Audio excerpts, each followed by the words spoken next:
ঘরের কোণে একটা হারিকেন জ্বলছে টিমটিম করে, আর সেই নরম আলোয় একজন মা তার শিশুকে অক্ষর চেনাতে বসেছেন। ঠিক এখান থেকেই এই ছবিটা দিয়েই লেখিকা নিশাত শারমিন জাসমিন তার বর্ণমালার বায়োস্কোপ বইয়ের ভূমিকাটা শুরু করেছেন। ঠিক। আর আজকের আলোচনায় আমরা কিন্তু শুধু এই ভূমিকাটার একটা সারসংক্ষেপ করব না, বরং বোঝার চেষ্টা করব কিভাবে এই একটা ছোট্ট স্মৃতি থেকে সৃষ্টি, অন্ধকার আর শিল্পীর সাথে পাঠকের সম্পর্ক নিয়ে একটা গভীর ভাবনা তৈরি হতে পারে। তার মানে আমরা এই লেখাটার গভীরে ডুব দিয়ে সেই সূত্রগুলো খুঁজে বের করার চেষ্টা করব যা একজন লেখকের তার চিন্তার জগৎটাকে তৈরি করে। একদম। তাহলে চলুন শুরু করা যাক সেই হারিকেনের আলো থেকেই। লেখিকা বলছেন, কালো বর্ণের আলোর ছটায় ঝলমল করে উঠত আমার শিশু মন। তার কাছে অক্ষরের কালো রংটাই ছিল আলোর মতো উজ্জ্বল। বাহ!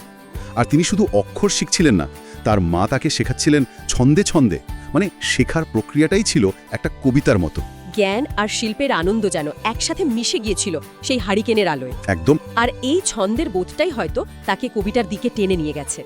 নিশাত শারমিন জাসমিন সেই চিরন্তন ধারাটাকেই তার একদম ব্যক্তিগত অভিজ্ঞতার মধ্যে দিয়ে নতুন করে তুলে ধরছেন। তার কাছে এই নিস্তব্ধ অন্ধকার হয়ে উঠেছিল কবিতার জননেন্দ্র। এক মিনিট, কবিতার জননেন্দ্র যা থেকে কবিতার জন্ম হয়, আ উম ফর পোয়েট্রি? ঠিক তাই। তিনি অন্ধকারকে তুলনা করেছেন মাতৃজঠরের সাথে। মাতৃজঠরের সাথে? হ্যাঁ, মাতৃগর্ভের অন্ধকারে যেমন একটা নতুন প্রাণ ধীরে ধীরে পূর্ণতা পায়, বাইরের জগতের কোলাহল থেকে দূরে সুরক্ষিত অবস্থায়। আচ্ছা। লেখিকার কাছেও রাতের অন্ধকার ঠিক তেমনই একটা সৃষ্টিশীল নিরাপদ জায়গা।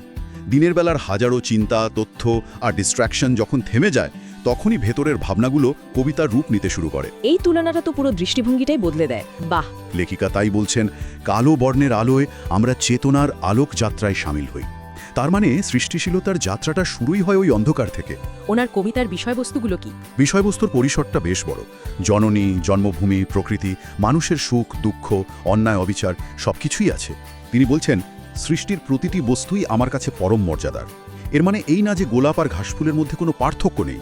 এর হলো শিল্পী হিসাবে তিনি দুটোর মধ্যেই সৌন্দর্য এবং গুরুত্ব খুঁজে পান। গোলাপের আভিজাত্য যেমন তার কাছে কবিতা, ঘাসফুলের টিকে থাকার সংগ্রামও তার কাছে ঠিক ততটাই কাব্যিক। আর এই সৃষ্টিকে তিনি যে কতটা ভালোবাসেন তার জন্যও একটা দারুণ উপমা ব্যবহার করেছেন। তিনি কবিতাকে বলছেন মস্তিষ্কের সন্তান। ঠিক। ব্যাপারটা শুধু শব্দ সাজানো নয়, বরং একটা সন্তানকে জন্ম দেওয়া এবং তাকে পরম যত্নে লালন করার মতো। ঠিক। এই ভাবনাটা তার লেখার সাথে তার সম্পর্ককে একটা অন্য মাত্রা দেয়। অথচ লেখিকা নিজেকে কবি বলতে রাজি নন।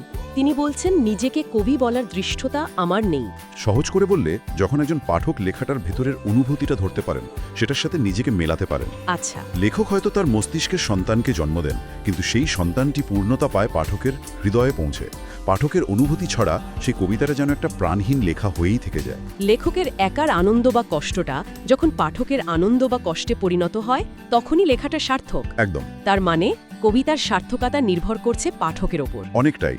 লেখিকার মতে কবিতার আসল সাফল্য তখনই যখন লেখকের সাধারণের কথা যখন সর্বসাধারণের হয়ে ওঠে। আমরা শুরু করেছিলাম একটা খুব সাধারণ ছবি দিয়ে, হারিকেনের আলোয় বর্ণমালা শেখা। হ্যাঁ। আর সেখান থেকে আমরা দেখলাম কিভাবে এই একটা স্মৃতি একজন লেখকের কাছে তার পুরো দর্শনের চাবিকাঠি হয়ে উঠতে পারে। তিনি শুধু লেখকের দর্শন নিয়ে কথা বলেননি, পাঠকের দার্শনিক হয়ে ওঠার কথাও বলেছেন। শিল্প, সাহিত্য বা একটা ভালো কবিতা কিভাবে আমাদের পৃথিবীকে দেখার চোখটা বদলে দেয়। কোনো একটা লেখা পড়ে কি কখনো এমন মনে হয়েছে যে এটা শুধু কিছু শব্দ বা গল্প নয়, বরং জীবনকে দেখার এক নতুন চশমা? ভাবার মতো প্রশ্ন। একটা ভালো কবিতা কি পাঠককেও একজন ভাবুক বা দার্শনিক করে তোলে না?